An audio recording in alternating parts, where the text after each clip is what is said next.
Dignity is a word that Alexandria Ocasio-Cortez, Democratic Socialist, everybody knows who she is, but she talks a lot about economic dignity.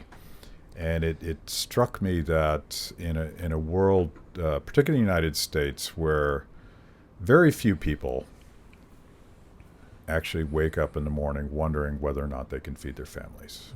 I mean, we still have poverty, but compared to the rest of the world, we're a wildly wealthy country, and COVID lockdowns have done tremendous amount of damage, and I think we'll be dealing with increased poverty in our country. But as we get more wealthy and healthy, as we know that there's a link between these two things, that the search for meaning and sort of spiritual meaning in what you do and how you live your life and all that stuff, and what AOC would call dignity, is everything. And I think this is a place where there is leverage to engage people left of center. There's leverage, I think, across the political spectrum, because to me, there's only one path to dignity, and that's self-ownership and the freedom to pursue happiness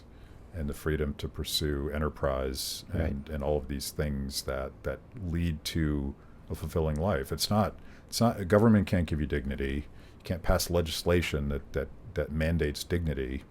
You have to set people free to pursue that. Right, and I think that part of the challenge here is how do you talk in a way that really addresses the sense of injustice that people do, I think, rightfully feel. I think that people from free market of a free market inclination tend not to talk about things like inequality, because they know that the income inequality debate is kind of a red herring, and the way the stats are laid out is kind of misleading. But there's something that I think is wrong about us rejecting the idea that we should care about inequalities, because there are inequalities that matter, which tends to be things like, do you have access to a good school?